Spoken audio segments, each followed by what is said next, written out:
Terungkap lagi, ternyata CEO Giorgio itu punya jam palsu lebih dari satu, guys. Yuk kita bahas. Setelah Koko up videonya yang mengungkap bahwa Giorgio menggunakan jam tangan palsu dan itu videonya viral banget, guys. Akun Setlex Do Rolex itu menemukan bahwa Patek Philippe Nautilusnya Giorgio itu ternyata palsu.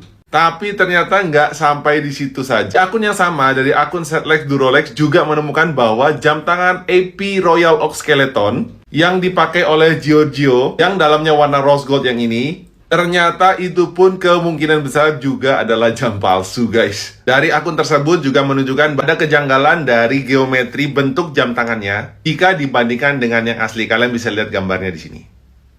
Kalau sampai ternyata terbukti benar, menurut Koko, CEO Giorgio ini harus klarifikasi sih. Minimal tunjukin invoice atau ngasih tahu deh tempat belinya di mana. Karena kalau sudah pakai jam tangan palsu dan lebih dari satu, ini sudah ke arah pembunuhan karakter dan benar-benar harus dipertanyakan jabatan CEO-nya, guys. Buat fans-fansnya Giorgio juga kasih tahu tuh idolanya supaya bisa segera klarifikasi. Dan ternyata kalau terbukti bahwa jam tangannya adalah asli, Koko bersedia viralin jadi buzzer Giorgio tanpa dibayar, guys.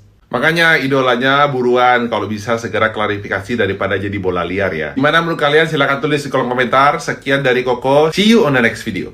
Jam tangan mewah milik Giorgio Antonio. Yuk kita bahas. Lagi ramai banget nama Giorgio Antonio, lagi hot topic di dunia sosial, guys. Apalagi kekasih Sarwenda sekarang ini lagi berseteru dengan kubu sebelah dan netizen banyak ngait-ngaitin beliau sama CEO, tapi CEO gadungan, guys. Benar atau tidaknya Koko nggak ngerti, tapi yang lebih menarik perhatian Koko adalah dari jam tangan yang dia pakai, guys.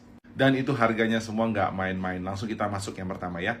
Nah, dari sini kalian bisa lihat di jam tangan beliau yang warna putih itu adalah Rolex Daytona White Dial menggunakan bracelet stainless steel, guys, dan harganya itu kisaran kurang lebih 400 jutaan. Kedua, kalian bisa lihat juga ini dari Rolex Daytona Cosmograph Brown Dial dan ini harganya cukup fantastis, sekitar 900 juta rupiah, guys. Nggak berhenti sampai situ, selain Rolex dia pun juga punya jam tangan Richard Mille. Kalau kalian lihat di tangan ini adalah RM67 yang versi tipis dan harganya bikin kaget, guys, 3,6 miliar, bos. Selain RM juga punya Patek Philippe. Nah, kalau kalian lihat di tangannya ini, itu adalah Patek Philippe Aquanaut yang seri rose gold dan harganya di kisaran 1,7 miliar rupiah. Masih dari Patek Philippe lagi, guys, tapi ini versi Patek Philippe Nautilus dan harganya juga nggak sembarangan, guys, di angka 2 miliar rupiah, bos. Dari beberapa koleksinya beliau, dari Rolex, Richard Mille sampai dengan Patek Philippe itu kalau di total aja sudah berapa miliar, guys. Ini kayaknya beneran CEO deh. Nggak mungkin kalau gadungan bisa beli jam tangan sampai bermiliar-miliar seperti itu. Gimana menurut kalian? Silahkan tulis di kolom komentar. Next mau minta di spill jam tangan siapa lagi? Tulis komen juga ya. Sekian video dari Koko. See you on the next video. Jam tangan milik CEO Giorgio Antonio diragukan keasliannya, guys. Yuk kita bahas. Lagi rame banget di sosial media nama Giorgio Antonio, pacar dari Sarwenda, yang lagi disindir abis sama Ruben Onsu. Nyindir-nyindir rumahnya dipakai buat bikin konten, guys. Koko sempat bikin reviewnya dan viral banget bahwa koleksi jam tangannya banyak banget dan nilainya miliaran rupiah.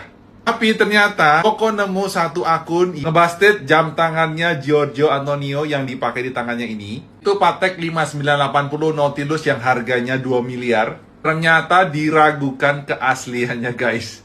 Kalian bisa lihat di akunnya Setlex Rolex. Katanya jeli banget dan bisa melihat beberapa kejanggalan di jam tangan yang dipakai oleh Giorgio. Di bagian knob crown-nya dan juga di beberapa sisi lainnya kalian boleh cek di sini. Di akun tersebut ternyata mempertanyakan keasliannya dan kemungkinan besar itu adalah barang palsu atau KW, guys. Aduh, nih gimana Pak CEO kalau sampai benar dia pakai barang palsu? Apalagi brandingannya beliau jadi CEO sukses juga dipertanyakan, guys. Gimana menurut kalian? Silahkan tulis di kolom komentar. Sekian dari Koko. See you on the next video.